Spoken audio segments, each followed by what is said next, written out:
ciidani wuxuu sanadkan yahay musharax u taagan kursiga madaxweynaha Soomaaliya oo doonaya inuu ka qayb galo doorashada madaxtooyada ee Soomaaliya ka dhacaysa bilowga sanadka fooda inagu soo haya inkastoo aanu madal rasmi ah ciidani ka xaqiijin inuu yahay musharax u tartamaya kursiga madaxweynaha Soomaaliya balse inuu warbaahinta u xaqiijiyo markii ugu horeysay inuu musharax yahay waxay ka dhigan tahay sida ay u sareyso doonista ciidani ee sanadkan ee ku aadan inuu u tartamo kursiga madaxweynaha Soomaaliya wararku waxay sheegayaan in madaxweynaha dowlad goboleedka Jubbaland Axmed Madoobe uu yahay ninka ciidani u haya ololaha doorashada ee hormuudka u ah qorshaha uu Saciid Cabdilaahi Dani ku doonayo kursiga madaxweynaha Soomaaliya iyadoo uu Axmed Madoobe haysto ballanqaad buuxa oo ah hadii uu Saciid Dani noqdo madaxweynaha Soomaaliya inuu isma sii hayn doono kursiga madaxweynaha Jubbaland oo aan lagu qashqashaadi doonin dhanka dowladda federaalkuna uusan wax dagaal iyo diidmo ah kala kulmi doonin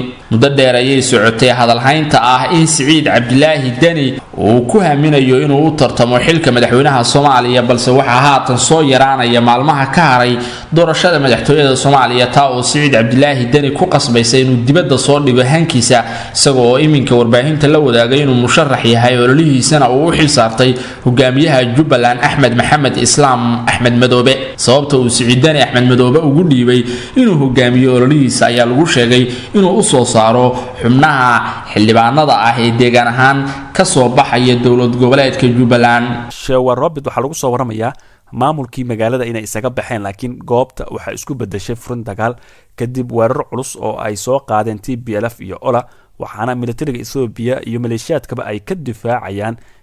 TPLF iyo Olaba inay gudaha u soo galaan deegaankaasi halkaas oo lagu soo waramayo dagaal aad u qaraar ilaa iyo xiligan oo habeena in uu soconayo lamana oga ilaa iyo hadda qasaaraha guud ee halkaasi ka dhashay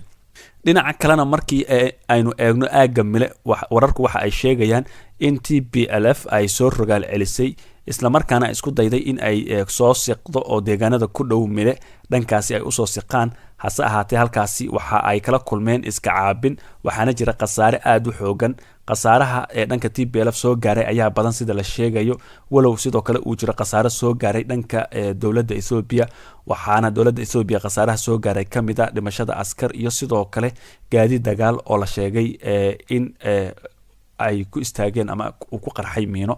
halkaas oo qasaare kala duwan uu ka dhashay laakiin tirada guud ee qasaaraha inta uu la egyahay lama oga dagaalada ayaa noqonaya wili kuwa sii socda oo xaaladdu waxa ay tahay saacadba saacada ka dambeysa kuwa aad u sii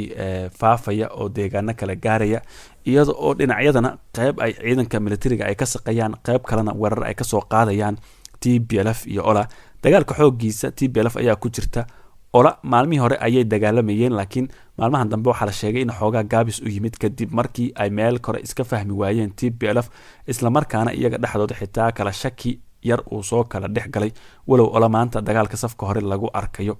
haddana waxaad moodaa in TPLF-ta iyo Ola laftigoodu aan is aamineen oo la kala shakisan yahay mar horena dagaal uu ka dhaxeeyay laakiin hadda danta isugu keenta ay tahay dagaalkan ka dhanka ah Abiy Ahmed iyo inay deegaano un qabsadaan oo ujeedkooda uu noqday isku hadaf maadaama labaduba jabhada ay isla noqdeen liiska argagixisadana ee dowladda Ethiopia ay ku dartay dhinaca kalena markii aynu eegno wakiilka midowga Afrika ee geeska Afrika Obasanjo ayaa dib u bilaabay dadaal aad u xoogan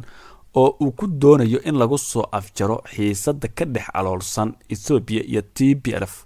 dib ayuu ugu laabtay magaalada Maqale ee caasimadda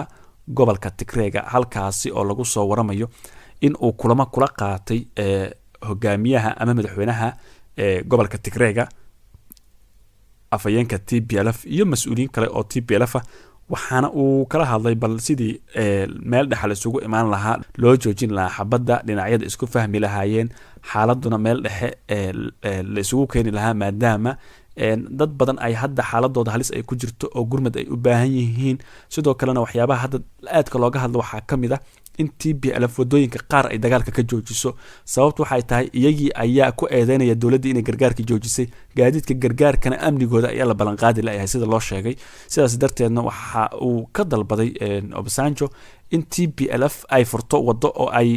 gargaarkaas laftigeedu ay ogolaato isla markaana si nabad in halkaasi lagu geeyo iyadoo aan la siyaasadeenin